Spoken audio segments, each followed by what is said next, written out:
स्वागत आप सभी का YouTube channel knowledge TV Haryana. आज 13 फरवरी बृहस्पतिवार सुबह सुबह 12 ज़बरदस्त घोषणाएं, आदेश, ऐलान सभी हरियाणा वासियों के लिए, युवा, महिला, किसान सभी के लिए बड़ी घोषणाएं। ऐलान क्या है, पूरी अपडेट आइए देखते हैं। हरियाणा की सबसे तेज़, सबसे सटीक जानकारी के लिए यूट्यूब चैनल नॉलेज टीवी को सब्सक्राइब जरूर कर लें।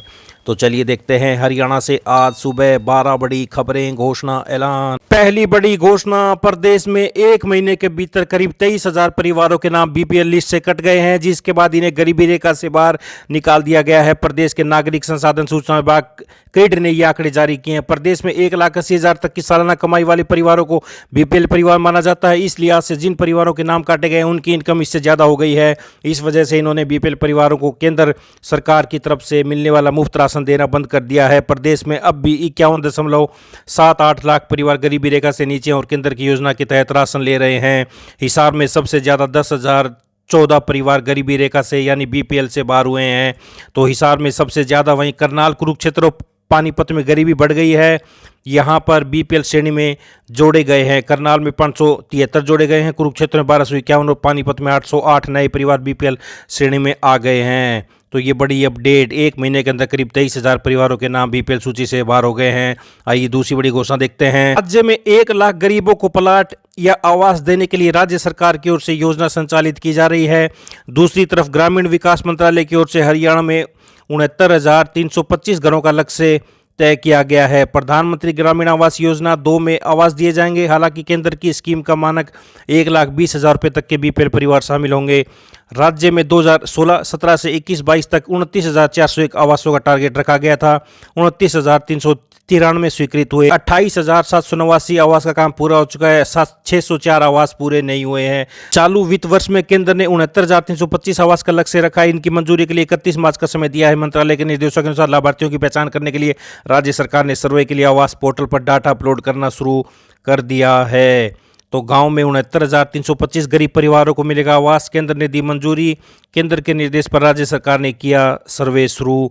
तो यह है केंद्र की आवास योजना। प्रधानमंत्री आवास योजना ग्रामीण योजना के तहत मकान बनाने के लिए 1,38,000 रुपये दिए जाते हैं। यह 3 किस्तों में मिलते हैं। इनके अलावा 12,000 रुपये शौचालय निर्माण के लिए भी देने का प्रावधान है। तो ये गरीब परिवारों के लिए मकान से बड़ी अपडेट। आइए अगली बड़ी घोषणा देखते हैं। पीएम सूर्य घर मुफ्त बिजली योजना का 1 साल पूरा हो गया है। छत पर सौर पैनल लगाने की सुविधा देकर घरों को मुफ्त बिजली देने के लिए पिछले साल शुरू की गई इस योजना का लाखों लोग लाभ उठा रहे हैं। इसमें गुजरात सबसे आगे है। इसके तहत सरकार ने मार्च 2027 तक 1 करोड़ घरों में सौर ऊर्जा पहुंचाने का लक्ष्य रखा है। पीएम ने पिछले साल 13 फरवरी को योजना का शुभारंभ किया था। 27 जनवरी तक 8,40,000 परिवारों ने मुफ्त बिजली का लाभ लिया है। ये बड़ी अपडेट सामने आ रही है, पीएम सूर्य घर योजना। आइए अगली बड़ी घोषणा देखते हैं। भारत सरकार गिग वर्कर्स को एक बड़ा तोहफा देने जा रही है। दरअसल देश के लगभग 1 करोड़ गिग वर्कर असंगठित क्षेत्र के मजदूरों के लिए श्रम मंत्रालय द्वारा ईपीएफओ पेंशन स्कीम पर काम किया जा रहा है।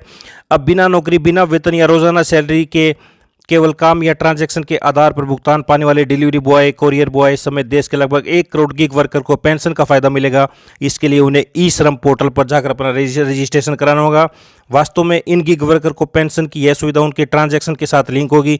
मतलब यह है कि वे कितना काम करते हैं या डिलीवरी बॉय के रूप में कितनी जगहों पर सामान पहुंचाते हैं, इसके आधार पर ही उनके पेंशन के लिए योगदान की गणना होगी। ये गिग वर्कर ऑनलाइन उपभोक्ताएं सेवाएं दे रही एग्रीगेटर कंपनियों के प्लेटफॉर्म पर काम कर रहे हैं।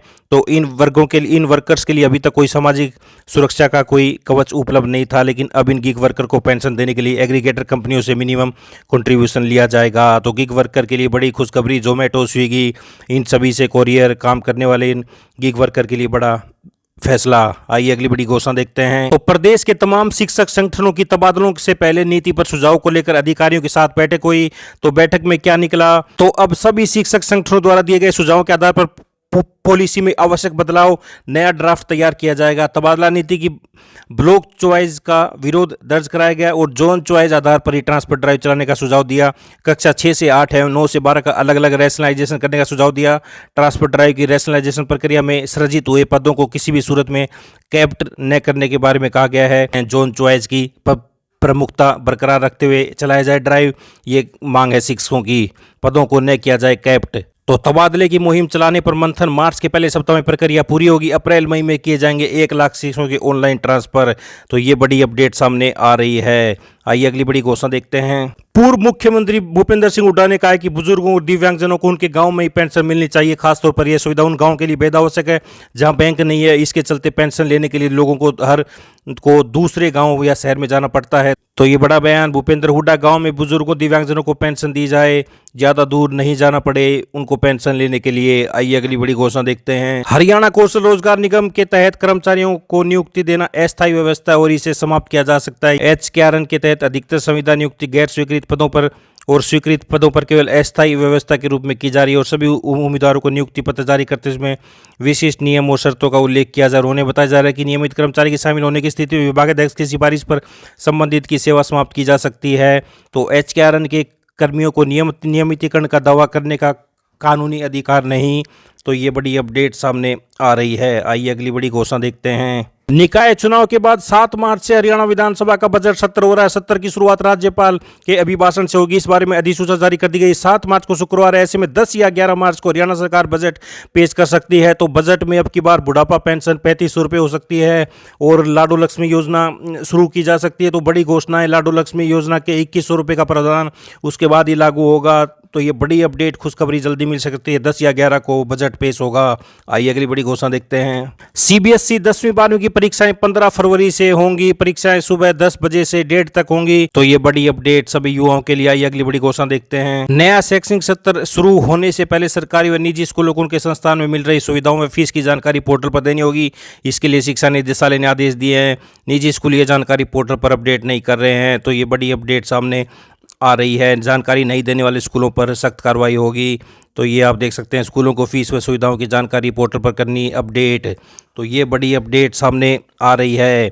तो चैनल को सब्सक्राइब करना ना भूलें। इस वीडियो को ज़्यादा से ज़्यादा लाइक करें, शेयर करें, सब्सक्राइब करें ताकि अधिक से अधिक लोगों के पास यह जानकारी पहुंच सके। हरियाणा की सबसे तेज़, सबसे सटीक जानकारी दिन भर आपको मिलती रहेगी। तो इन बड़ी घोषणाओं में इतना ही।